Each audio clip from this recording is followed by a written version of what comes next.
And I sat there and I'm like, okay, konnichiwa. Oh my God, I'm perfect. And I think it was that like self-belief that I sounded so good. It's kind of funny. I think I have a lot of confidence, but then I have so much fear. I saw her and I was like, wait, I'm Filipino. I could be part of AKB48, which is so delusional. But Delulu could be the Solulu at that point. I got isekai'd in Osaka. Yes, I did.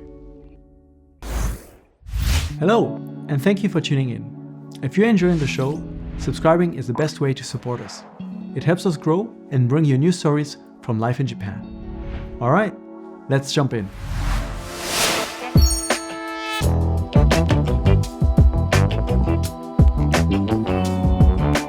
Welcome to Unpacking Japan. I'm Toby, and today I have the pleasure to welcome Kfel. Thank you so much for being here. Thanks for having me. Wait, should I look here? You can look to me. You can look to the camera if you want to and talk to your fans. Comedic moments. Yes. You're a content creator here in Japan, yes. A magical girl, following her side quest through Tokyo. You've been here for a little bit and have experienced quite a lot and have a lot of fun stories to share. I hope so. And I'm all here for it. Okay, great. But the first story that I do want to hear is what brought you to Japan in the first place? Oh, well, I feel like it's kind of boring, to be honest. I actually originally am from Toronto, Canada. Mm-hmm. And I came here on a working holiday visa. Because Canada is one of those lucky countries that has like a treaty with Japan where I think if you're under the age of 30, I think it's 30 years. Right? Yeah. Then you can go to Japan for the primary focus for a holiday and supplement it with working if you want to. Mm-hmm. And I think I was at a point in my life where I had nothing necessarily tying me to Toronto. And I've always wanted to live in Japan. So I think it was just one of those moments where I was like, YOLO! And then I packed my life, my 2 cats, and I came to Japan in 2024. Why Japan specifically? Because a working holiday, you could have gone to Australia, right? You could have gone to New Zealand or Europe. Yeah. Plenty of other countries. Taiwan, I think, also has a working holiday. Really? Yeah, I think they do. Oh, I'm learning. Well, originally I wanted to come to Japan because I actually came here in 2017 or maybe even before that, because I was a exchange student in Osaka. Oh, so I don't know you're if you back knew this. in your first Japan hometown. Yeah, so I came here to Japan for the first time when I was in my 4th year of high school. And my high school has a sister high school here in Osaka, in Hirakata. I don't know if you know that area. Yeah. So they had a Japanese exchange program that people could apply for. And so I ended up doing the exchange, and it was only 2 weeks, but it was the best 2 weeks of my life. Because even leading up to that, I was a big weeb. I was, and I still am a big weeb. So I just think that one experience that I had in high school leading up to 2024, I've always had this desire to come back long term and see if I could survive. And I think, yeah, like I said, there was nothing really holding me back to Toronto. So I'm like, F it, we ball. And then I just went. Yeah. The best 2 weeks of your life. It was. What made them so awesome? What's it like to come here as a high school student for this exchange? I think it's really interesting. I don't know. I'm of 2 minds. I think I definitely agree with people where they're like, don't romanticize Japan or any other country for that matter. But I think as an impressionable young 17-year-old who like self-studied Japanese since I was maybe like 15, 16, was really into idols and anime and all of that Japanese stuff as a kid. I think I realized when I was here, especially because I went to a high school and I had a host family, the experience was just so affirming for me where I'm like, this is kind of awesome. And people are so nice and I'm learning Japanese. So I think obviously I heard the things of like, you go in there not thinking anything, having no biases. But I did have this big bias where I'm like, I love Japan. Japan's so awesome. And I got here, I'm like, oh my God, it really is awesome. So then, yeah, I think I just had such a positive experience. And I'm really close with my host family to this day. Yeah? Yeah. So I just saw her, my host sister, 2 days ago. Wow. Yeah. So we've kept in touch ever since that time. Like every time I come to Japan or she comes to Canada, we'll hang out. And we're pretty much family now. So if you still have contact with them, I assume the experience you had with the host family was great. But what was it like? I've heard so many stories of different people having a homestay here in Japan on the countryside, in the city, and they kind of have a little bit of everything. Yeah, I think it actually helped. Well, first of all, the house that I stayed at and the area that's in, it's very inaka. So it's really outside of Osaka. not by much, maybe like 40 minutes or something like that. So the house that I stayed at was, it's on its own, surrounded by farm, rice fields. And my host family, the one thing that I will say, Kansai people are super warm and friendly and open. And I think similar to Filipino culture, because I'm Filipino, I think there was that sense of like kinship where we first met and we were just really excited to meet. And then my host family took really good care of me and we were just laughing the entire time. And even though I just started learning Japanese and there were language barriers, obviously, I think we were able to use our hands and our smiles to communicate. And it might be naive, but I think it was the start of everything in terms of my career and connection to Japan. So I really hold it really highly in my heart because I think if I didn't have a good experience, I would have probably not been here, to be honest. So you came for 2 weeks, you had that experience, but then you have to go back to Canada and finish your high school. Yeah. Were you already set then on moving back to Japan, whether it's for university or after, or was it like, I'll come back and forth maybe for holidays, I like it there, but I'll have a career or something in Canada? I think, so that experience, I was only in Osaka, and we went to Hiroshima and Miyajima Island and things like that, but I never went to Tokyo, and I think even being in Osaka or any kind of inaka, you're kind of like dreaming of the Tokyo life, city life. And so I knew in my heart, eventually I'm going to come back to Japan and go to Tokyo and maybe every other prefecture and every other city to really understand if it was just kind of a fleeting moment of, oh my God, these 2 weeks are so awesome. Japan's so awesome. Because I think at the end of the day, I'm a realist.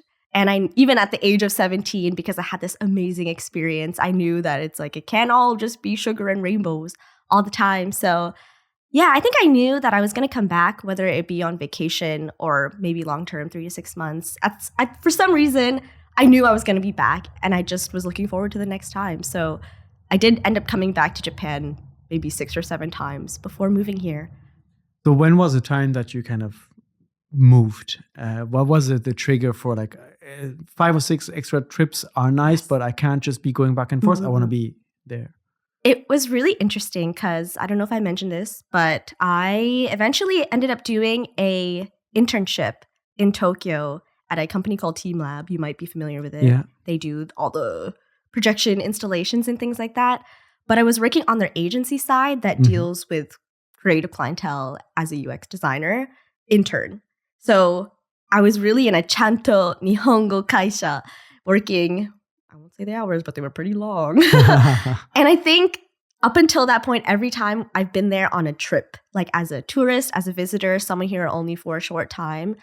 But that experience as an intern, I was there for months. And I think working in a Japanese company made me realize that it's not all sugar and rainbows. And for the first time, I think it really hammered into my brain that you have to have a really hard backbone and tough skin to be able to work in a Japanese company, which I thought I had. Up until that point, I'm like, nothing can tear me down. I'm so Nihongo Jozu. I have a great personality. But, reality hits and personality can only get you so far. And you have to be professional, which I think I was. But yeah, I think it's just a whole different culture working-wise here. And that definitely took me back a little bit. And I had to reevaluate after that because, yeah. Tell me a little bit more about Team Lab because it's this kind of outdoor interactive art space that is increasingly getting popular overseas. And I think last year they just opened Team Lab in Kyoto as well. Yes, they did. And they sometimes change or adjust some of the exhibitions. But what's going on behind the scenes? What is happening at Team Lab? Where does it even come from, this kind of concept? Honestly, I don't know too much of their lore. I will say their office is really cool. They have photos publicly online, so I'm not doxing, but it's kind of shaped like Super Mario World. Yeah, like you walk in, at least at the time I was there, which was how many handfuls of years ago, but you would walk in, they would scan your face, and they had all these cool engineering installations just even in the front office. And each like meeting table would have a different texture. So there was one table that was made out of like beanbag material and there were like foam beads inside. And so I would take the meeting like literally like hunched over this table. And yeah, around the office, there's just like, I don't even know how to describe it, like mountainous terrain where you can just sit there and like lay. But it was really cool. It was my first time experiencing something like that. And I think you look at it and you're like, these people must be cool and chill because their office is so bright and fun and everyone's dressed so well. But it's serious. It really is serious. What you described kind of sounds a little bit like the Silicon Valley startup office. In a way. And you would assume that, people are super creative, which they are. I mean, they are creative work. But the reality was beyond the nice furniture, it's still the typical Japanese work company, experience. Yeah. And I think the one thing I will say too is I think the people that work there are really passionate about their company and the work that they produce. It was really interesting though. They're engineers that basically create those installations and all of the fine art things. They're called catalysts, which is really cool because I guess they're the spark. They're the ones that create these moments of, I guess, enjoyment and excitement. So I really like that term, catalyst, for an engineer. Interesting. Because imagine telling someone, you're like, yeah, I'm not an engineer, I'm a catalyst. Like, that does sound pretty so cool. Yeah. You said that that experience wasn't easy at times, and you were very positive about it. You spoke Japanese. You tried to follow the business matters. What was one of those moments that you kind of hit a wall in a way, and you realized, actually, this is something that, like, okay, how do I get out of this, or how do I overcome this? Yeah, I mean, there were, as much as I can say, like, I think I was working on a lot of internal things that there was no guarantee whether or not the design I was designing was going to be shipped at all. So I was kind of working on things, not really knowing like what I was working on them for. And one thing I will say, this is kind of an anecdote that I give whenever I tell people about my design experience. Sorry, I don't know if I mentioned this, but yes, I did. I was a UX design intern. That was my major in university. I was doing design. And I think up until that point in design school, we were really focusing on European design, Scandinavian design, Bauhaus. And I think their approach to design was really, how can I say this? Like logical almost, and less focused on emotion with the design. I think there's obviously some kind of psychology to design, especially UX design. But there was one moment where I was in a critique with my manager, and I had shown them a screen that I had designed for a mobile app. And I was talking through, giving them the reasons why. I was like, yes, people who like click buttons will most likely want to click a green button if it means proceed, because green is like, it's tied to nature and people feel more compelled to initiate green with go and succeed and move forward. Red would not be good because that means stop. There's that psychology, right? And after my long explanation, maybe like 30 minutes of me explaining detail by detail of every logical point of that design, they were like, so what sound plays when you press that button? And I was like, a sound? Like on an app? Like you want there to be a sound? Because I think that's not really, at that point at least, it wasn't really a thing that people did or that buttons did at least. Probably still not really a thing. Not really. Like maybe there's haptic feedback. When you press a button, it vibrates a little bit so that there's that initiation in your head that's like, okay, it went through. But they were really, really focused on like the sound. And I said, I don't think this button's going to have a sound. I mean, it's just a clock in button. But then they were like, well, I want you to think about it again, because when people clock into work, they should feel like they're providing something, like they should feel happy. And then they were like, you should do some research on the train sounds in Japan. Like when a train is leaving, think about the signs and think about the heuristics and all of this. And that is the first time anyone has ever said that to me in a design space. I was like, I guess I have to focus on their emotions and how everything that you engage with in Japan is like the little sparks of joy, as what is it, the Marie Kondo? Yeah. Yeah. And I think there's so many little things in the design space in Japan that made me realize, I'm like, oh, this entire 4 years of my design career, because I was still a university student at that time, there's a whole other world that I have to tap into that I'm not accustomed to yet. And it made me start sweating because I'm like, oh, their expectations for me are aligned with Japanese, obviously. But so I have to really study. I have to put in the work, and I have to, outside of the workplace that I'm in right now, I should really study this culture even more than I thought I knew. So I think that was a moment where I was like, I'm not ready. I'm not ready to work here full time. So you, after the internship, you went back, you graduated, and you have this degree in UI UX. I imagine you want to work in that field at the time, right? That's still kind of like, you studied all this for 4 years. I want to do something with it. That's what I thought at that time. But I also think there was a voice in the back of my head that was like, I don't think I want to work a 9 to 5. I don't know if I'm cut out for this.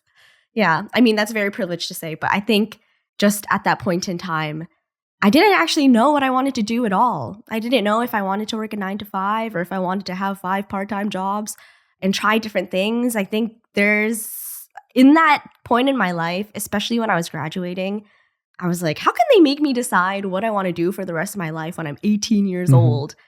Do this program for 4 years and kind of hustle through because my parents want me to graduate.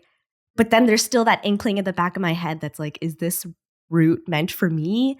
Is this one that I'm going to reach my highest potential in? I think there was a lot of uncertainty at that point in my life. And so the way to find certainty was to try something else and compare with that experience of the 9 to 5 and working in UX. I can say that now, yes. But at that time, I was like, oh my God, I'm a failure. Like, I don't know what I'm going to do. I'm going to die. Yeah, but I think I've always been the type of person that does a lot of things, whether that's my ADHD or it's just my desire to experience as much as I can in this lifetime. So what was the decision you made at the moment when you had graduated, you were not sure what you wanted to do, but you had to do something? Yeah. I mean, I think it was really lucky because even prior to doing the internship at Team Lab, I already had a other kind of part-time job with a company in Toronto that I was working for while I was on my way to graduating. So I kind of already had a full-time offer lined up. And I think just it was a safety net for me. And I think at that point in time, I was realizing if I'm going to figure myself out, I should take this full-time thing, be comfortable and kind of figure it out as it goes. Because I had no idea what I was doing. So I was like, let me just do what's safe and what I know works. And it was also a really fun job at that time too. I think it was really exciting for me to have that Team Lab experience, have that part-time experience at that other company, and then go back to this startup. It was a startup in Toronto to figure it out. So. And that led to a few more trips back and forth to Japan, but eventually those were also not enough anymore. And the Team Lab experience kind of was a little bit in the past. So I thought, okay, let's try again, but maybe with a different approach. Maybe. I think it definitely left like a sour taste in my mouth. I was like, I mean, everything was all inflicted on myself. Like, it was my own problem. I was my own poison. I had these unrealistic expectations and I was going into it kind of naive. So I think all of the times after I did the exchange and the Team Lab internship, I kind of was at the state of mind where I'm like, maybe Japan is really just a tourist destination for me. I don't know if the design world is for me. So it was just kind of going into it open-minded. Like, I had no expectations after that because I feel like I experienced the best of both worlds at that point. So yeah, I think it wasn't until, well, the thing is after I went to Team Lab, Corona hit. So then I wasn't able to go back to Japan again until 2023, I believe. So I think within those 3 years is when I ended up shifting careers away from design. And that's kind of when content creation started for me, which I think was alignment from the universe. I think that was kind of the moment in time where I'm like, okay, now I'm taking a turn and I'm going down a path that I feel a little bit more excited about and confident in, I guess. So let's go to the beginning of that path. Content creation. Yes. Was it something you kind of started consciously or intentionally to like, okay, I'll try to make content about a topic that I like? Or was it more like you were creating something for your friends and that kind of grew attention online and then you're like, oh, maybe there's something there? Yeah, it was definitely that. Because I think with Corona, I was going into the office for that design job that I was working full-time almost, I guess I was there for, 2 or 3 years already. And a lot of my coworkers at that time were also really into anime and Japan, and they would travel there a lot. So we had that connection already. And I think when we were not able to go into the office anymore, we would still be talking to each other on Slack, being like, oh, I miss when we would joke around and make anime memes and things like that. And this was also at the same time that TikTok was starting to take off. So I think randomly one day I just decided to make one single TikTok and I sent it to my coworker. And it was of me doing some like stupid anime impression or something. what was it? It was like the この番組はご覧のスポ- It was that line. Because Which you do very well. Thank you so much. But it was funny because I would always do that around the office. I was probably super annoying to them, but they got a kick out of it. So I sent it to them and we were laughing about it. And then I went to sleep. And then I woke up and for some reason I had 45,000 views. Wow. And I was like, who are these people watching this video? The rest of Toronto. I guess. But it was really interesting because I think at that time, even to this day, I can't even imagine, visualize what 45,000 people is. And I think I saw that number and I was confused, but I was like, well, like whatever, like that's pretty cool, I guess. But then as I kept posting for my coworkers, for us to just josh at, it kept getting more and more views. And I was so confused. I'm like, where are these people coming from? Like, is this just the nature of TikTok? So that's kind of where it started. And then it was like the running joke in my office amongst my friends being like, yeah, we have a TikTok star in our Slack channel. Like, oh, yeah, everyone has to act differently now. But it was really funny. I think everyone was really supportive. But you were still doing this just for your coworkers and for fun. Yeah. And later at some point you were like, oh, maybe I can take this more seriously. When was that moment? I actually think it was as I started to get paid sponsorships that paid more than how much I was making at my regular day job. Because I mean, obviously money, well, not obviously, but I think I never thought of making money through it because I didn't really understand content creation and how that worked either. I was really in that traditional like work path. You go to high school, you go to university, you get a full-time job, and then you just work until you die. Like that was the life that I kind of imagined for myself, all a bit kind of begrudgingly. So I think when I got my first paid sponsorship, they're like, yeah, we'll pay you this much amount of money for one video. And I was like, that's how much money I make in a whole month for one video. Wow. So, and I was also, what was I? I was like 22 years old. And I think also there's a lot going on in my mind when a company offers me X amount of money. Because one, it was like the most amount of money I've seen for a 60-second video. It was more than my paycheck. And I think growing up, I've always had I don't even know how to describe it, but kind of an interesting perception of money just because my family is a family of immigrants. They immigrated from the Philippines to Canada with 4 children with basically nothing. And so I think I've always been really, I guess, tight with money or really frugal with money. And so I felt like I didn't deserve it. And I was like, oh my God, should I even accept this? And so there was a lot going on. And I think eventually as the deals started coming in and the feedback was really positive, I think that's when I was like, okay, maybe if this is a future I can carve for myself, I should take it by the reins now while it's still hot. And then if it dies and fizzles out, I can go back to being a designer. So it was just kind of another YOLO moment of my life, but I think it really worked out in the end. Yeah, it definitely worked out. I'm curious how it affects your content creation. You were doing things for fun, not necessarily thinking about like algorithm and views, and this was for you and for your colleagues. Yeah. When you have a paid sponsor, maybe expectations change a little bit. You're like, oh, they're paying so much money, I need to do something. Yeah. Did it affect a little bit how you kind of approached your next video and in writing it or creating it? Well, in the beginning, no. I think I was just kind of in the mindset of if this company is approaching me because they think that whatever product or thing that they want to promote aligns with my content, then I should just continue being who I am and doing what I do. And obviously there's guidelines that you have to hit with any type of contract with a client. But I think I was really lucky, and I'm still really lucky to work with clients that really just want me, one, to be genuinely myself and to do the content that I'm most comfortable in. So I think at the beginning I wasn't so nervous, but overall, I think I've always had imposter syndrome. So whether I was a designer, whether I'm just a girl, whether I'm doing anime videos on TikTok, I think the imposter syndrome really did hit for a really long time. But it was kind of a just, I gotta do it and be happy about it and then have no regrets.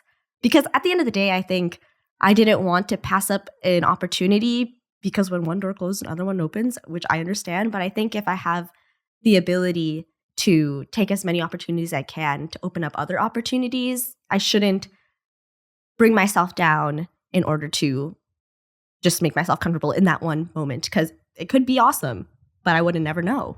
So, yeah. So you took the opportunity to turn your part-time job at the design company into a full-time job. And then you took your opportunity to turn your content creation into a career when that arose. What was the opportunity and where did it come from for you to take your content creation back to Japan? Well, I got a contract with a company called Crunchyroll. Okay. Which you might know. They are the anime distributor of North America and other countries as well outside of Japan. And so I had a pretty long-term contract with them, which was enough for me to be like, okay, this is a really big client and one that I feel really passionately about because they work in anime. They're kind of a big, leader in that industry. I think this is a really good opportunity for me to make connections with people, places, things. And I think it's a mutually beneficial relationship. And at that time, I think if I continue doing my design job, I would half-ass both things. So that's when I decided to take the plunge. And I think I ended up working with Crunchyroll for 3-ish years. And within those 3 years, a lot happened. So 3 years is a long time, especially in content creation. Yeah. And I think I'm really grateful for that opportunity because I was able to meet people that I never thought I would meet. And it was just a really good time. I honestly felt like I was dreaming every single day. And I think eventually, once that contract pretty much ended, that's what at that point when I was like, well, I have nothing tying me to Canada. I have this career-ish, I guess, under my belt. Mm-hmm. The next step is Japan. Like, let's go and see if I can throw something at the wall and it lands. But I had no plan. And it was another YOLO moment for me. So I think eventually what brought me to Japan is I think working with Crunchyroll, which is a very international anime-focused industry, I got a pretty good taste of what that industry is like. And I think when that ended, the next natural step for me was to experience anime in Japan.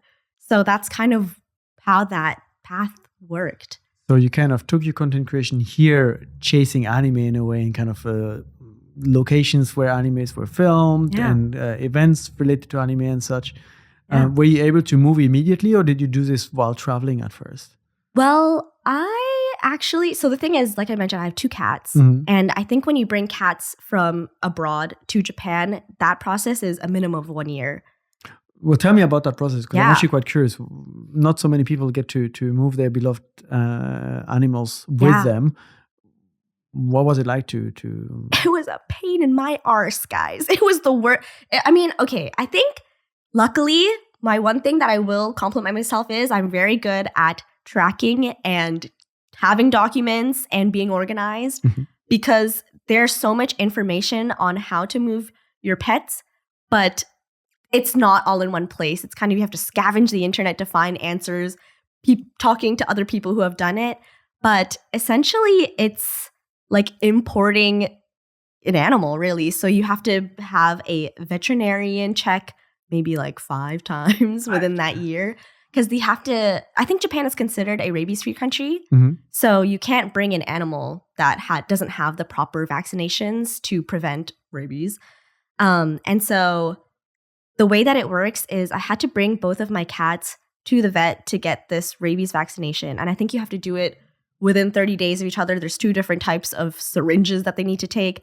And then they have to get their blood drawn. And then you have to send that blood to America so that they can confirm that it's below a certain amount of molecules or something. And then they have to go through a quarantine period of 6 to 8 months or whatever it is. And then eventually you have to go back to the vet, make sure that that quarantine period worked. And then you have to let the airport know that you're bringing a pet. And then the airport has to confirm. And that takes like 1 or 2 months. And then I think a week before you fly, you have to go back to the vet and get them to sign a paper. Lots of money involved, lots of time involved. But I would have done it again to bring my cats back again. Quite an ordeal for them too, right? And it was. And I think especially if you have anxious pets, the plane ride, it's like from Toronto to here, it's a 14-hour plane ride straight. And they're only allowed to sit in the seat in front of you. They're basically replacing your carry-on or your handbag, I guess. Like under the chair even? Yeah. Okay. So the carrier itself has to be a certain dimension, basically to fit under the seat.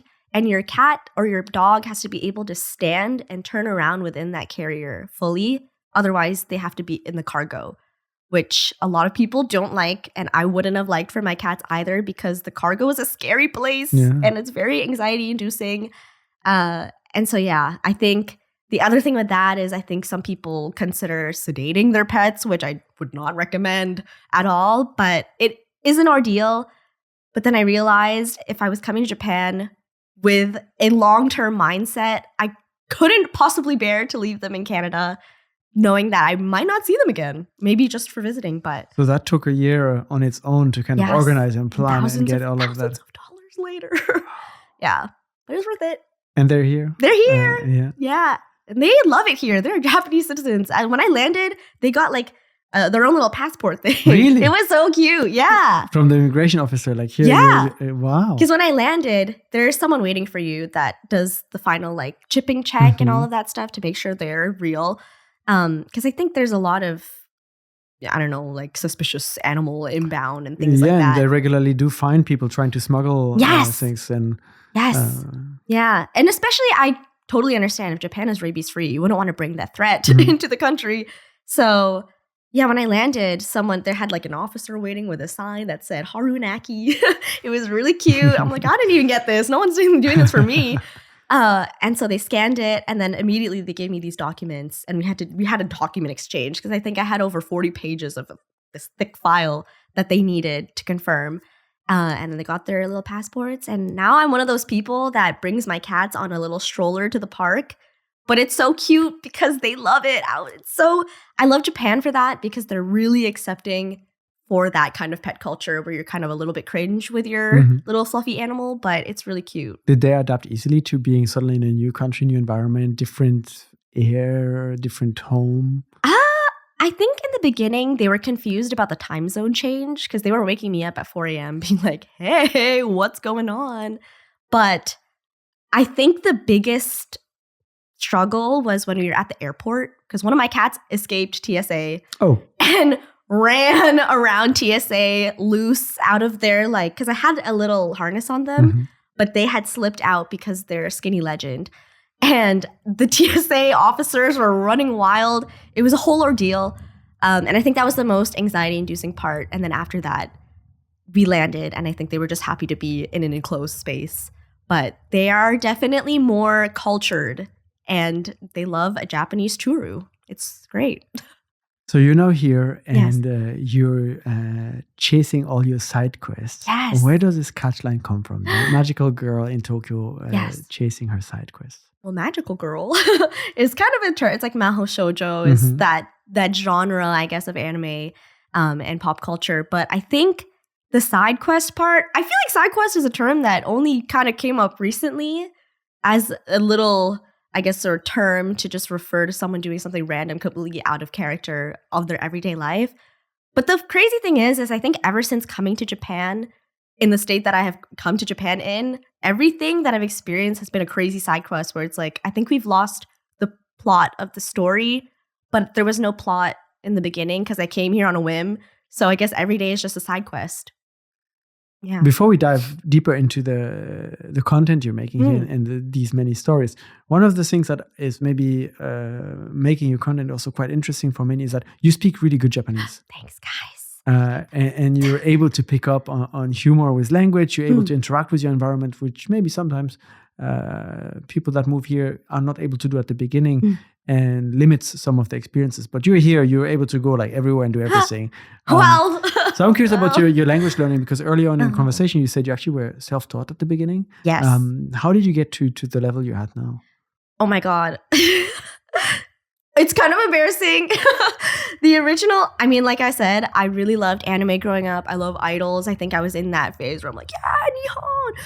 But the original reason I decided to learn Japanese is because there's this Japanese group called AKB48. And there was a member in that group named Akimoto Sayaka, who's half Filipino, half Japanese. And I think that was the golden age of AKB48. That was when like Achan was the center. I don't know how much you know, but I'm just going to spill very little, but go for it. That's okay. But they had a really good, they were always on TV shows. And I think I just loved seeing so many Genki girls like having fun dancing and singing on stage. And I think the concept of J-pop idols was never really, I guess I didn't really have a good taste of it yet. So I think on top of like loving the kawaii anime girls, I think I was like, oh my God, J-pop idols exist. They're so cool. And so there was that one member who was Filipino, And I saw her and I was like, wait, I'm Filipino. I could be part of AKB48, which is so delusional. But Delulu could be the Salulu in that point. So that's why I decided, I was like, I'm just going to buy a textbook and I'm going to learn Japanese. And then I'm going to audition for the next round of AKB48 auditions because, I mean, I'm just to explain a little bit. AKB48 is this group where I think if you're between the ages of like 10 and 17 or 19 or something, you could audition from anywhere in Japan pretty much and then potentially join as a trainee or as like, there's a bunch of subgroups. Anyway, I just, for some reason in my head, it was one of those delusional moments where I'm like, I could YOLO this and they're going to accept me because I'm going to be so perfect at Japanese once I read this textbook. And so I went up to my mom one day and I was like, Mom, can you pretty please buy me this Japanese textbook so I can become a J-pop idol? And obviously, like any mom, she would be like, what the heck are you talking about? Like, why are you learning Japanese? You can't even speak Tagalog, which is the language of of Manila, the Philippines. And in my defense, I understand the dialect where my family is from, but they never taught me it growing up. So we were just bickering back and forth. I was like, but this is my destiny. Like, I could be so famous and you guys would be famous too. And then eventually she caved, obviously, because youngest child, spoiled. But I think she just did it for fun because I was also really annoying. I was like, please. And how often do you get a child asking you to buy a textbook? Right? Yeah. I was like, you should be happy. So yeah, she bought me one textbook. I forgot even what it was, but it was like Japanese 101. And then I ended up using my Christmas money to buy a dictionary eventually because at that time I didn't have a cell phone. I like barely had a laptop I could use because me and my sisters would always like fight about it. But I had this textbook and I sat there and I'm like, okay, konnichiwa. Oh my God, I'm perfect. Whoa. And I think it was that like self-belief that I sounded so good. And I was just listening to AKB48, watching them on like performing on their bangumi shows. And I was also watching anime and I was just doing a bunch of stuff and really immersing myself in Japanese. I was kind of really crazy about it. But yeah, and also when I was 16, I think, when I started, and all of my friends at that time started getting part-time jobs because that's like the age in Canada, or at least where I'm from, that you can get a part-time job. So in my head, I was like, if I'm not going to be employed, I might as well do something with my time during summer vacation. So every day I would wake up and study Japanese, immerse myself in my little tiny bedroom, not talk to anybody. And I would make a Twitter account. I would talk to Japanese people on Twitter who were learning English. And we would do like Kaiwa exchange. And I would, before all these language exchange apps kind of came out. Yeah. And I think I did have a cell phone, to be honest, but there were no apps that could be like a dictionary. It was some like bootleg Nokia, like something. But yeah, I was just every single day for, I want to say maybe like 12 to 14 hours, just studying Japanese for maybe 2.5 months, like no lifing it fully. But I got to a point where I could make sentences. And I think at that time I sounded pretty good. I probably sounded bad, but I thought I sounded good. Do you think that's like a necessary part of early stages of language learning, this self-belief, this innocence in a way in learning the language, believing you're doing it the right way so that you kind of keep the motivation going to get over those first few hurdles, which sometimes when you hit them through formal studies, you're like, this isn't for me, or this is too complicated, whatever the teacher is saying, and people maybe give up. I think you have to have passion and you have to love what you're doing, no matter what it is, whether it's language learning, whether it's watching anime. I think you have to have so much love for what you're doing, or else it's going to feel like work and it's going to feel dreadful and you're not going to enjoy yourself. I think the thing that really kept me going and kept me wanting to learn the language is because I was just having so much fun. And I felt myself working towards this really crazy idea I had.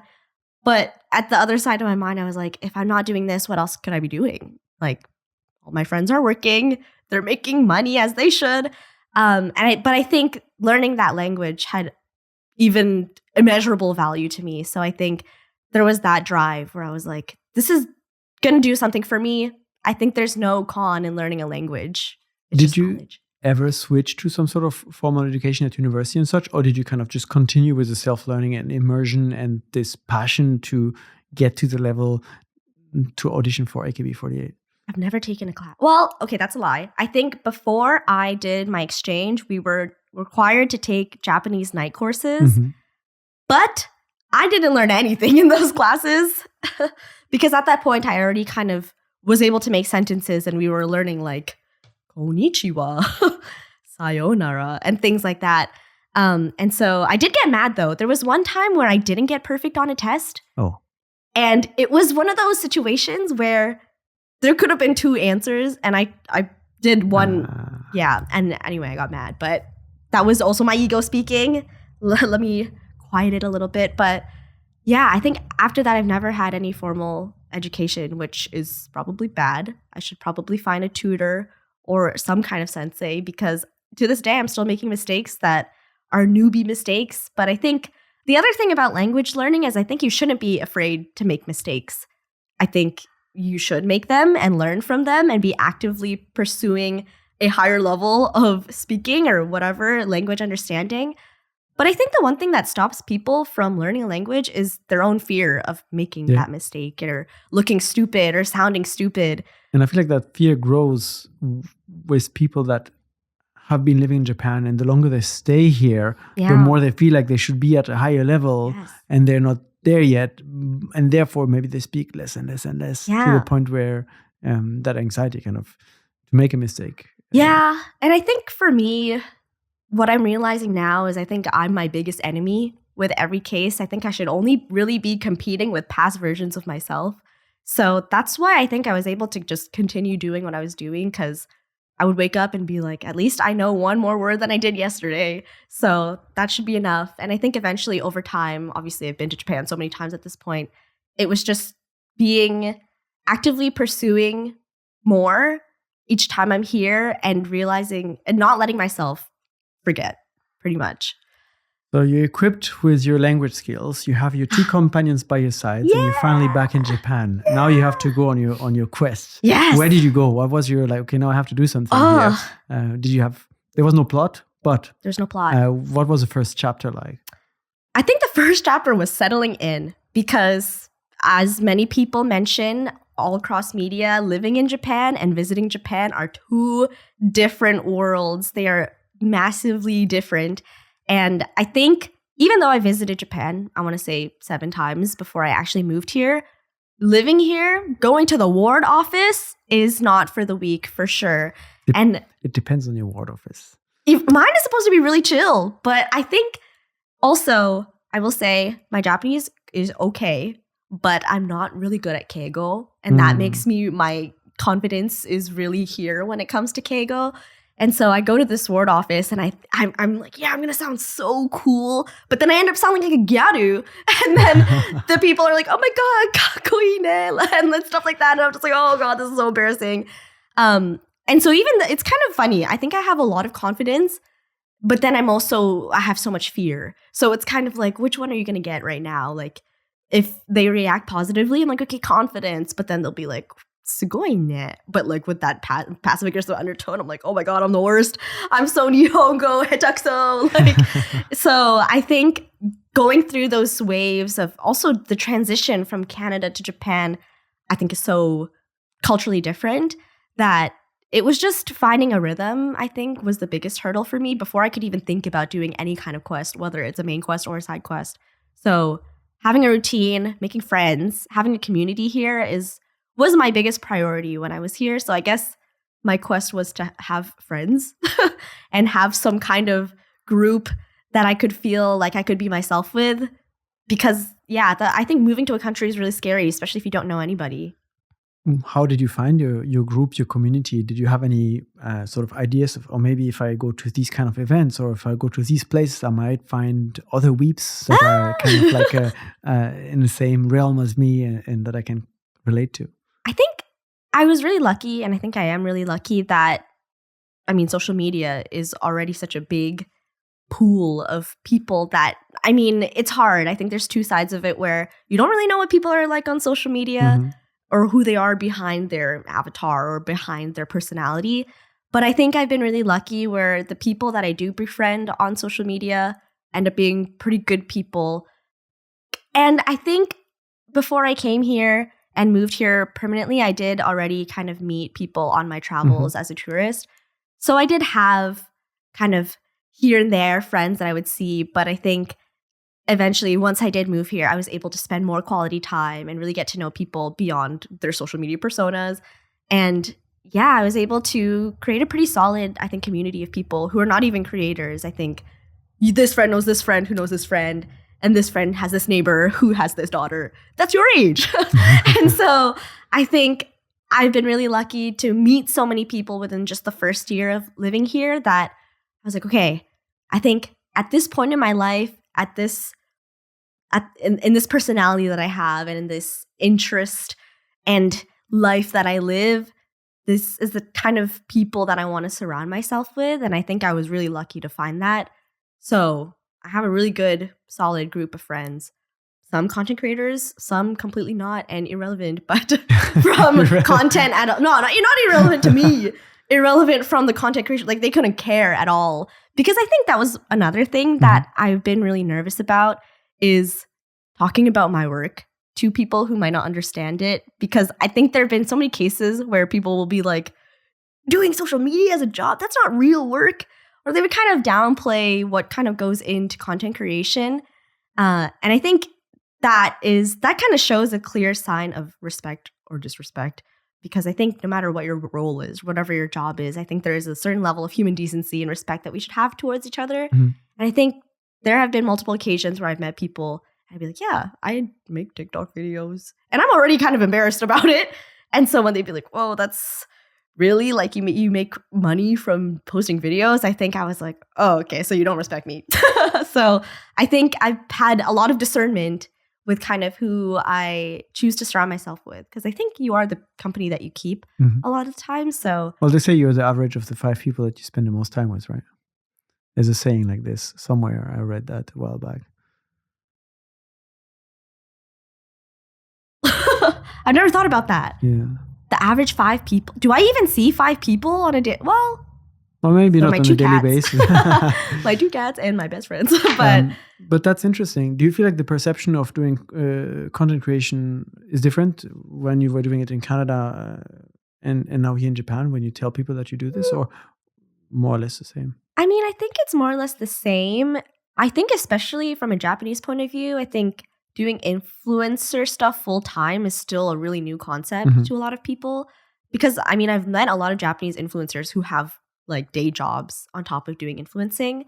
So I think it's not really a negative reaction, but I think it's just surprised. They're like, oh, you can survive and do this full time.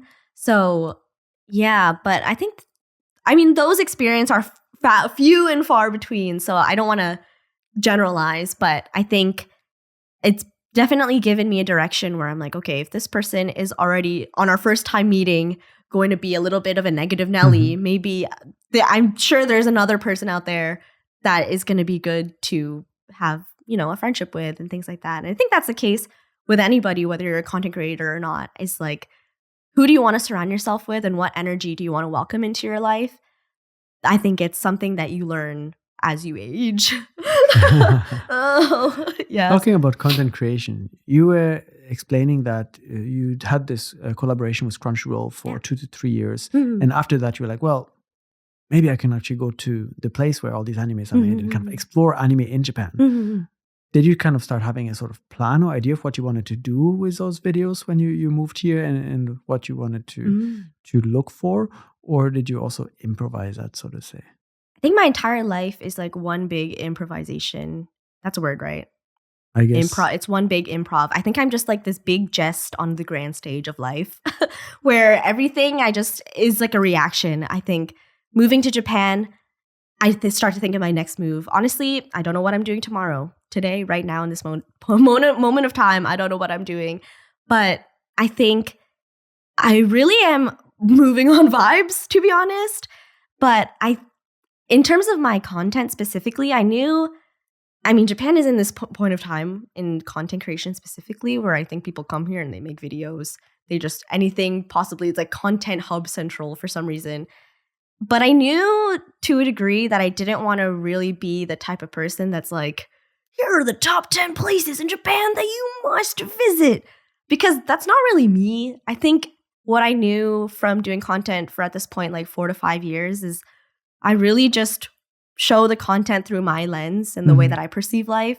And I think that was just going to continue forever and ever, and probably will continue, because I think that's what I get the positive feedback on from my viewers and even from myself, is like, I think I make the best content when I approach it genuinely and not knowing what the heck I'm doing, because I think that's when you get the most raw reaction.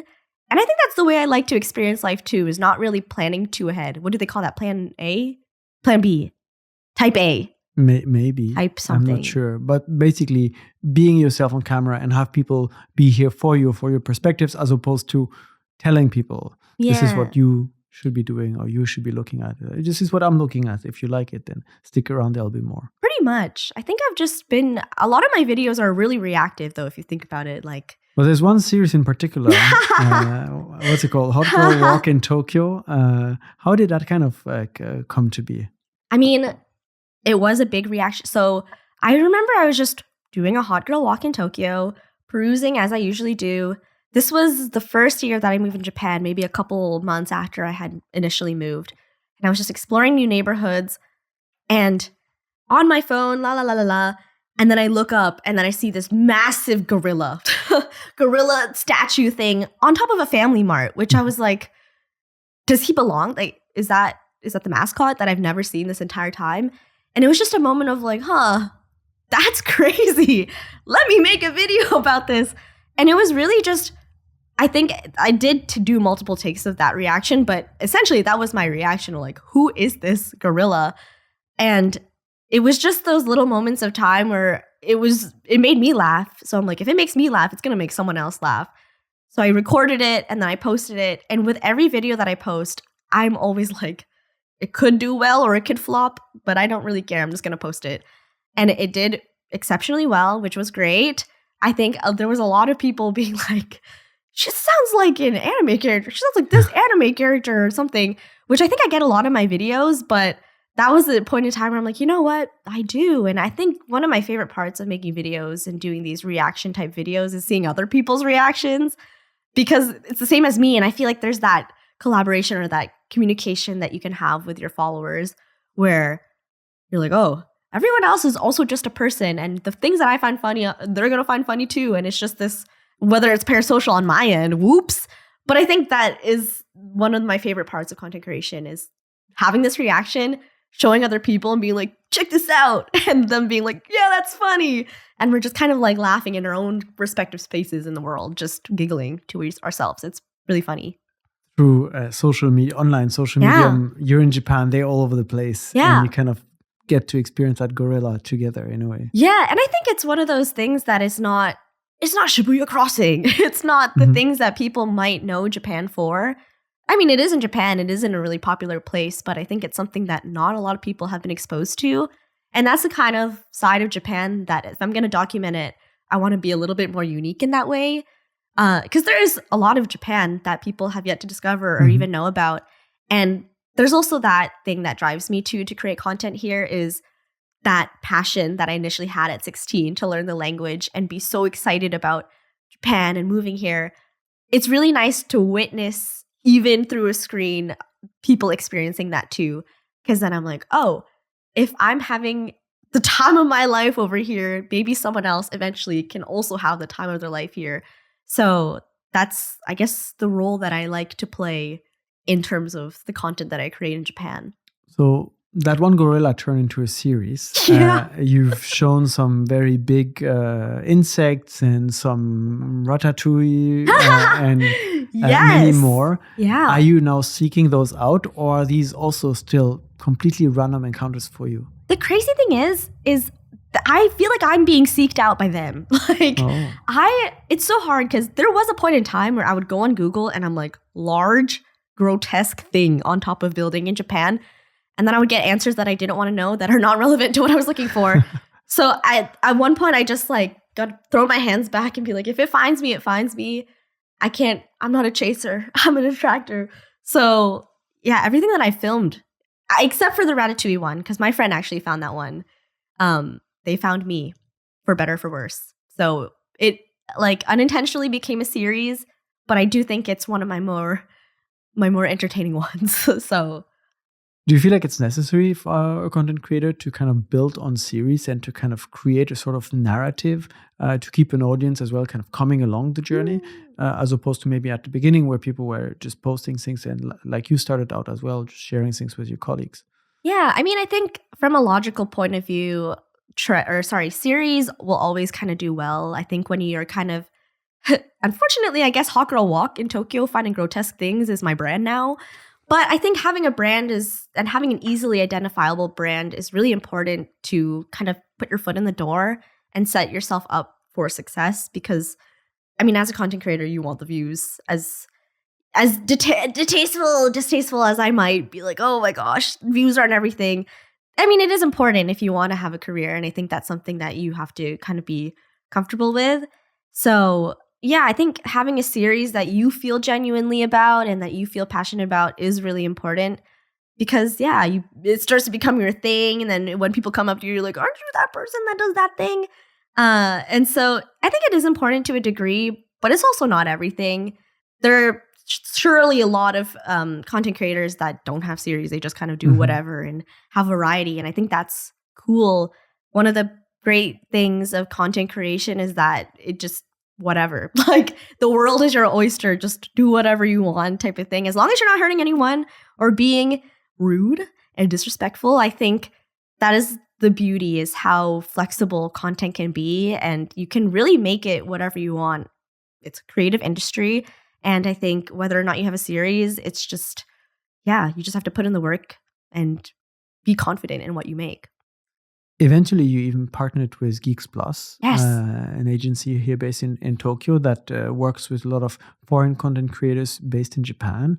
How has that changed kind of the work you do, or maybe some of the collaborations you kind of were able to work on? Yeah, I mean, GeeXPlus. So like I said, I came to Japan on a working holiday visa and I didn't know what was going on.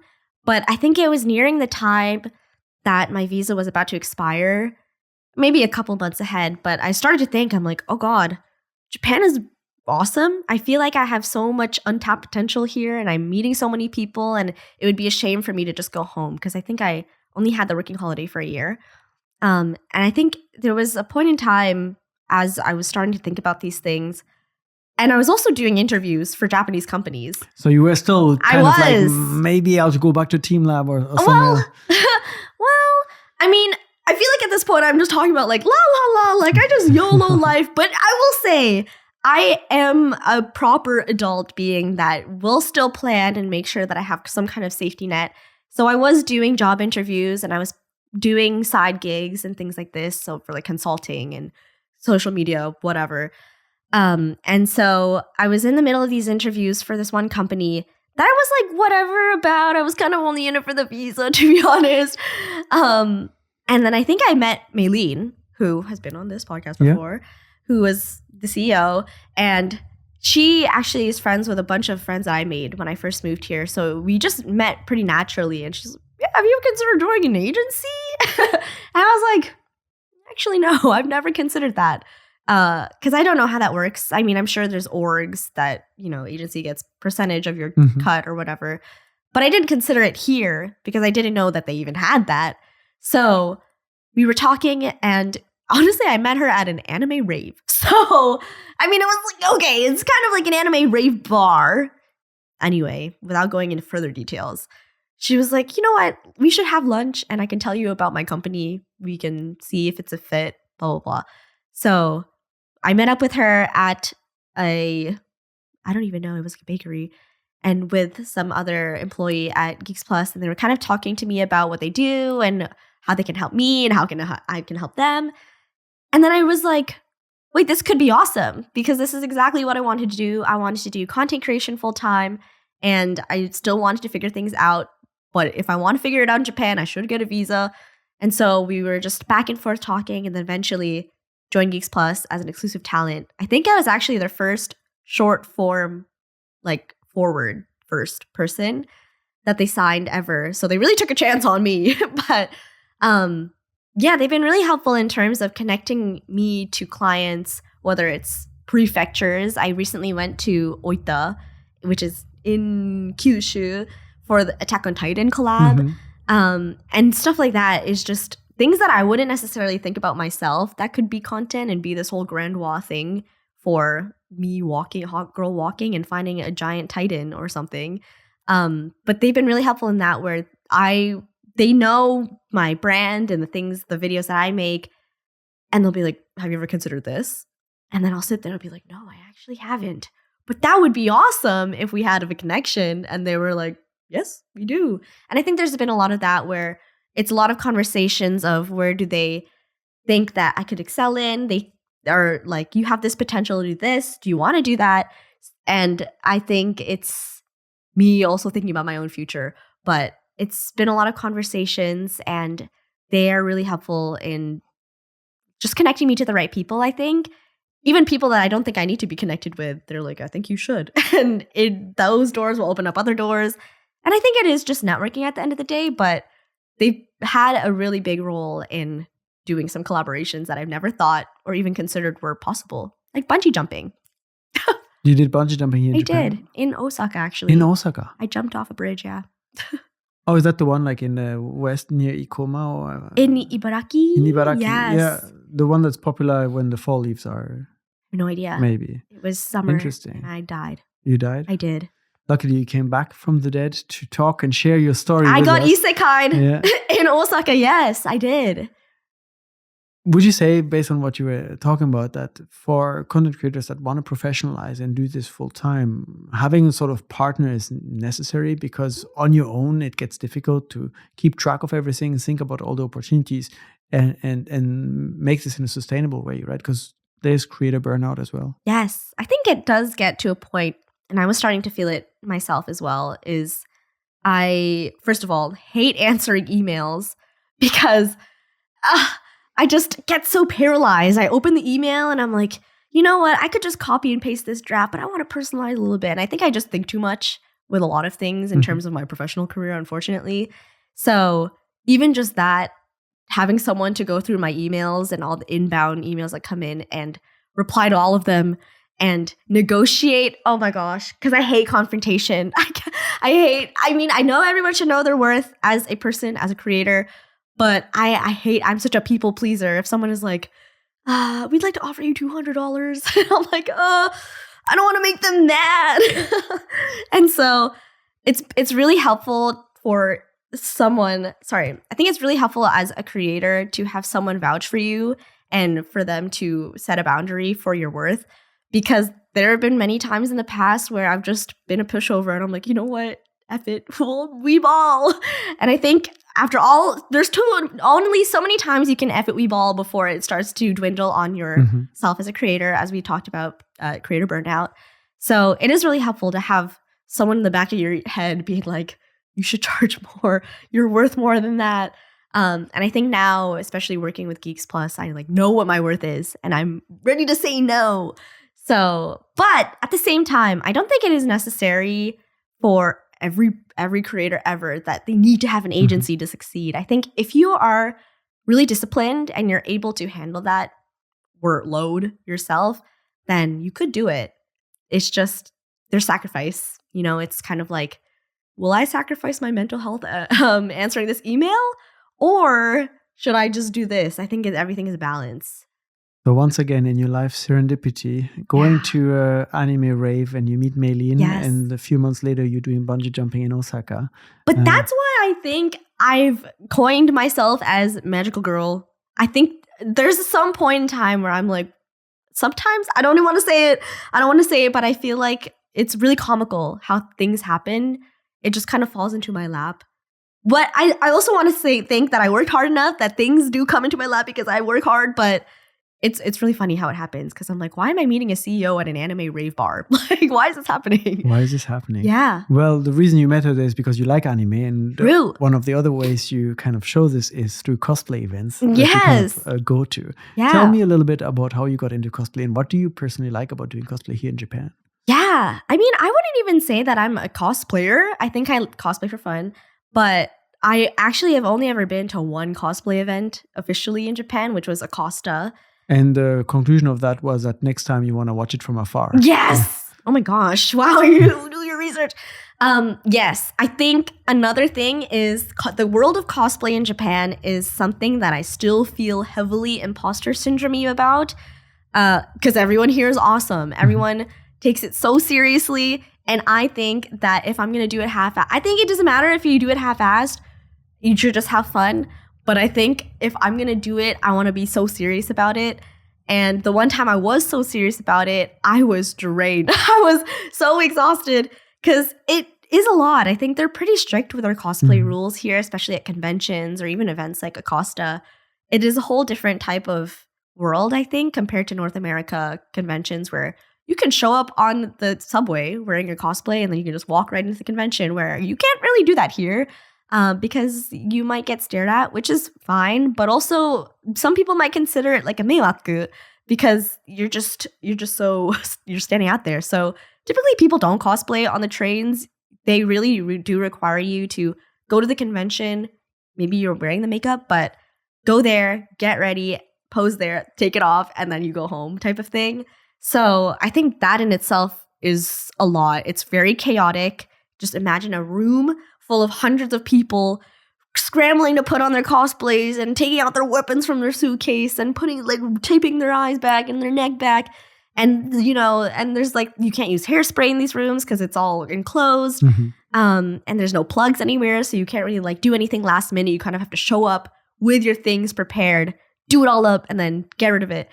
And all of this is happening while there's people that are not cosplaying involved. And there's just, it's overstimulation times 3,000. That if you are someone that can't even handle Don Quixote on a regular Monday afternoon, I would not recommend doing a cosplay event because it's a lot. So it's only for those that really, really are into this and want to kind of commit and are ready for all these little hurdles. Yeah. Or if you are used to that, I think I was definitely taken aback because that was my first time doing a cosplay event as a cosplayer. But I think you got to do what you got to do. And there's so many. And that's why I have so much respect for Japanese cosplayers or people just cosplay in general, because the wig gets so heavy and then there's photographers and there's so much flash and you have to keep turning and making sure you look good. And I think it's just a world that I have not prepared for myself for yet. Maybe I'm just not built for it. But again, so much respect for the people that can do it often. That happens every month. I'm sure cosplayers full time do it every day or every other day. It's crazy, but they look so good. So I'm just going to appreciate from afar, like I said, but it's fun. One time I think is okay. One time is at something least. to experience. I think people should do it at least one time, because if you want the full experience, especially if you're a weeb, I do recommend it. It's really fun. So it was your first chapter here in Japan. You settled in, you made friends, connections. You kind of went on some side quests, chasing your anime dream. What's in it for you in chapter 2? What are you looking forward to in the coming year? Projects you may have or projects you'd like to work on? Oh my God. I don't know. Well, if you haven't already noticed, I feel like every day is a new thing or just something random. And I think I kind of want to keep riding this wave of randomness because I think it keeps life interesting.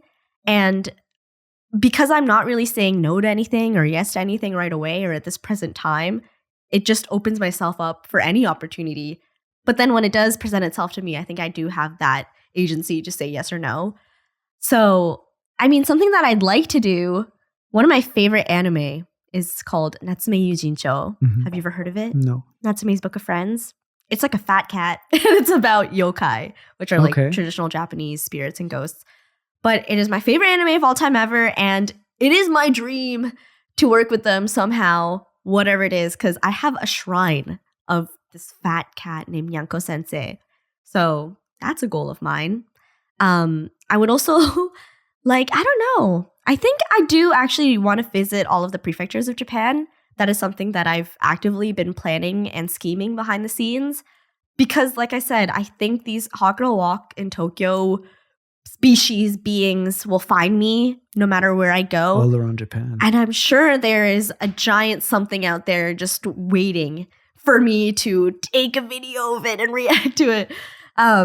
But yeah, I think I'd like to see all of Japan while I'm here. I think I want to meet as many people as I can, do as many side quests as I can.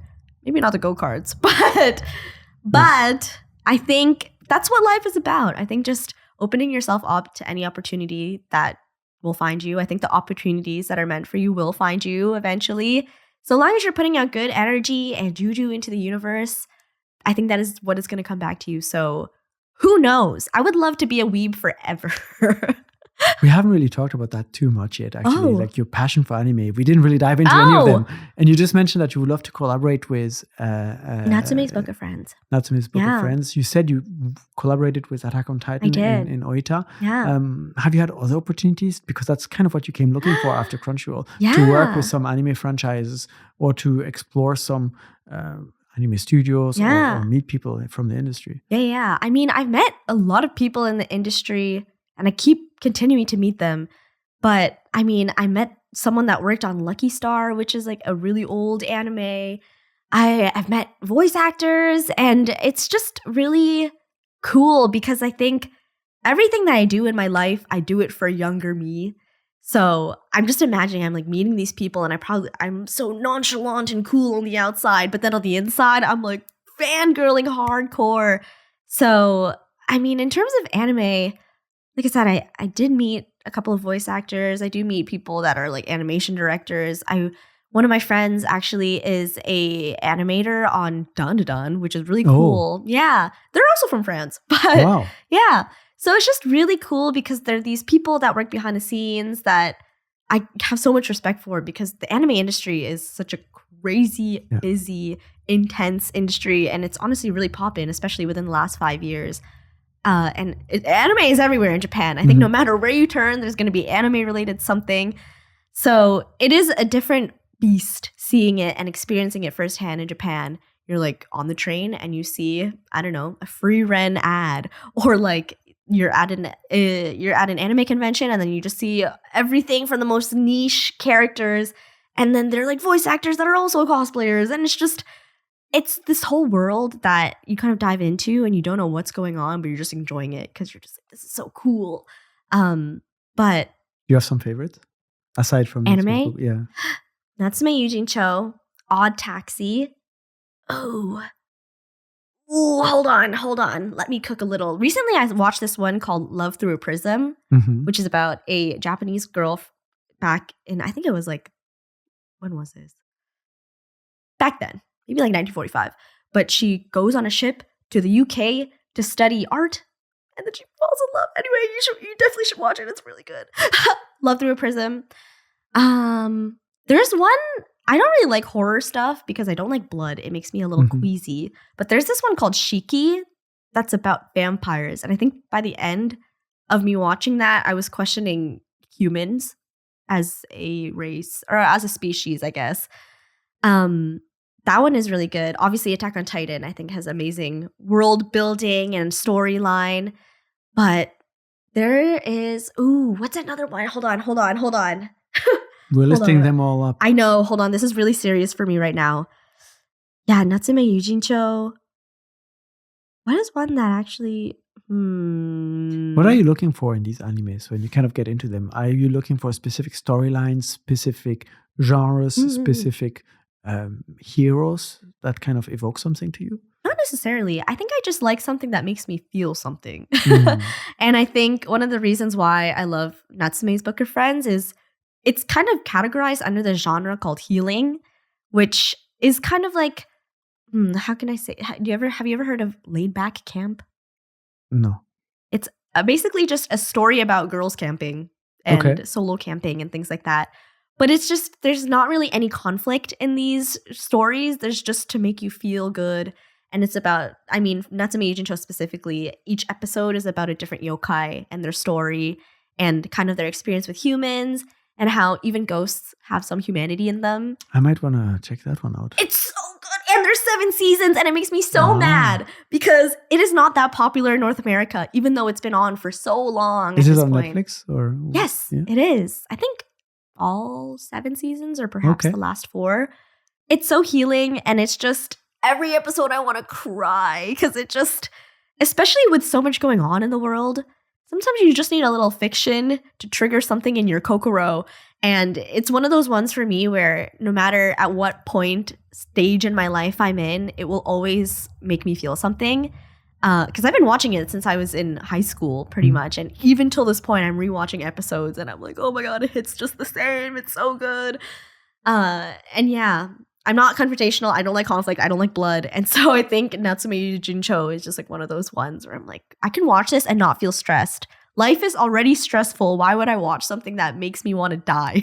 So hopefully we could see you work with them at some point, and maybe for some interesting collab. And you've got some cats, some companions that could be part of the lore. That's what I'm saying. Yeah. In an ideal world, let me say this. In an ideal world, maybe one of these days, if I ever took voice acting seriously and made a career out of it, I would love to voice in Natsume Juncho. That is my... Oh wait, I'm manifesting. If anyone working there is hearing this, maybe time to reach out. Yes, yeah. We covered so many topics. Yeah. It was super interesting. I love your positive energy. Thank you so much. Is there anything that you would have liked to talk about that we didn't get into? I know you've done a little bit of VTubing, but we didn't really talk about so much. But is there anything that is dear to you that you would have liked to kind of share today? I will say, recently, there was a point in time, I think, like I mentioned before, it's not all sugars and rainbows, especially because I did such a big career shift in my life, big location shift. There was just a lot of moving parts within the last 5 years of my life. One of the things that I really struggled with was identity, I think, because the story about my mom not being like, why are you learning Japanese? You can't even speak Tagalog, your own language. I think there's a part of me still to this day that kind of struggles with how I can properly identify myself, because I don't know if you can agree with this, but I think people meet me and they're just like, you're Japanese. They think I'm Japanese, which I don't really talk about my ethnicity because I feel like I don't have to explain myself. But I think especially within starting on the internet and being in Japan, I've constantly had to talk about like my family and like where I'm from and basically my entire lore, because I think there's a misconception that I'm Japanese. And for the record, I'm not Japanese. I've never claimed to be Japanese. But I think there was a point in time, especially when I was learning Japanese, where even my own family would be like, that's our Japanese daughter. I'm Filipino, for the record. Like I said, my family moved from the Philippines to Canada, where I was born and raised. And I think I kind of already struggled with that because I was the only one in my family not born in the Philippines. And so they would refer to me as the Canadian one. And so I went from the Canadian one to the Japanese daughter. And I think I never really was seen as Filipino. Also, I think I've been told that I don't look Filipino, whether it's the Chinese influence or whatever from historical Philippines. But I think I grew up and people never really saw me as Filipino. And even at the grocery store, I would be in the Chinese grocery store and they would speak to me in Mandarin and my mom would be like, yeah, you're Chinese. And so I think I like struggled with this understanding of who I was. And on top of speaking Japanese, people would be like, okay, so what are you? And then there was so many points in time within the last 5 years where I constantly felt like I had to fight to tell people that I'm like, I am Filipino. But then they'd be like, you're not Filipino enough. You don't even speak the language or you never lived there. And they're like, just, you're Japanese? And I'm like, no. Or when I would introduce myself, I'd be like, I'm Canadian. And they're like, where are you really from? And I'm like, well, I was born in Canada. And they're like, but where? And I'm like, Toronto. So it was, I think the conversation of identity and like where you come from has been a really big side part of my brain. Has moving to Japan given you new perspectives on that? And maybe and that's what I was going to say is I think coming to Japan, I think for the most, it's kind of 50-50. Japanese people will look at me and if I speak Japanese, they're like Japanese. But I think more so here because, it's a very monogamous like ethnicity in Japan. They see me and they're like, okay, you're not really Japanese. What are you? And it gives me an opportunity to be like, I'm Filipino, but I'm from Canada. And I think I've had these conversations more where they're like, that's so cool. I'd be able to talk about my culture more. And I think being able to do that, not that I couldn't do that in Japan, but I think it's something that I struggled to speak confidently about because I wasn't really sure. And also, I only went to the Philippines for the first time in 2023 after COVID was done. So for the first time? For the first time ever. Yeah. So that was the first time I met my family too in the Philippines. Really? Yeah. So I think that trip, and then ever since that trip, I would go to the Philippines every year because it's so close to Japan compared to Canada. I feel more confident in saying that I'm Filipino and that I am Filipino Canadian or things like that. But yeah, there was a lot of my first 20 years of living where people would deny me my Filipino card because I didn't speak it or that I didn't look it right away. And I felt like I've constantly been having to fight for that and prove myself. I'm in this constant mode of like, please give me one chance. But I think here the conversation is kind of more like, I'm ready to talk about it and I'm ready to share more now that I've experienced it. Obviously, there's so much for me to learn because I've never lived there. But I think it's really cool because I've met other Filipinos living in Japan and I've had the opportunity to go to restaurants and try Filipino food in Japan and things like that. And it makes me want to represent the Philippines more here, especially because I think there is a pretty big Filipino community. And I think one of the things that is really awesome is we're so like ethnically diverse too, or like visually diverse. There's so much diversity in the Philippines, whether it's the dialects that we speak or the cuisine that we have. I think not even just Japan, but I think the world needs to welcome us or like needs to know more about us as a culture and as a people. So that's one of the things that coming to Japan and kind of like advocating for the Philippines has made me feel more confident in my identity. So that's kind of the era I'm in right now. So moving overseas kind of helped you reclaim your identity and solve a 20-year-old conflict. Yeah. Because I mean, there was a point in time, because Canada is really multicultural as well. I think I hated my name. I was like, I want to be cool. And I think just because at that time that I was growing up and loving anime, everyone was like, anime, you're so cool. And there was, I will say, a part of me that's like, man, I wish I was born Japanese and had the name like Ayumi or something. Like, Kristine is so boring. But I love being Kristine here too, because it's like, I'm not going to dox my full name, but I will say my name in Japan and they'd be like, whoa, it sounds so cool and exquisite. Like, can you talk about your name? And I'm like, whoa, I've never had to talk about myself in that way. Like my origins or like where I came from, because in Canada people are like, okay, yeah, you're just this person. But here it's like so different, I guess, and not to like boost my own ego or say it's better than Japanese or anything like that. But I think it's really cool because it's created an opportunity for me to actively share my culture and share my background with people who are not familiar. And that's a responsibility I haven't had in my 28 years of living. So it's really cool. And I'm sure we'll see many more stories, many perspectives through this new lens of yours. Coming up in your reels and TikToks. And I hope so. In your many new side quests and hopefully some new monsters found across Japan. Oh my God, please no more bugs. I think I'm good. I'm sure there'll be more of those. They're everywhere. I don't want a cockroach. I think the one thing I don't want is a cockroach. Or I'm actually also realizing I recently went to a museum of fear. Recently, as in August. In Tokyo. Yeah. So it was just a collection of scary things that people have phobias of. And I think I've confirmed that I have megalophobia, which is super ironic because that Hot Girl Walk in Tokyo is just me like filming things that are just grotesquely large. So perhaps there's a connection there. Sometimes you have to face your fears. Yeah. And make reels out of them. Yeah. I mean, anything is content. Like I said, anything can be content. Kfel, thank you so much for coming today. It was really, really cool to have you and hear your many, many stories and enjoy your positivity and how you kind of take on all of these challenges. Thank you. Thank you everyone for listening and watching. This was Unpacking Japan and we'll see you in the next episode. Bye. Bye. Wow. Oh my God, was that okay? Yeah, that was great. Really? Thank you for sticking with us all the way till the end. We really appreciate it. If you haven't already, consider subscribing to the podcast. It helps us improve the show and bring you more in-depth conversations from Japan. Take care and see you next time.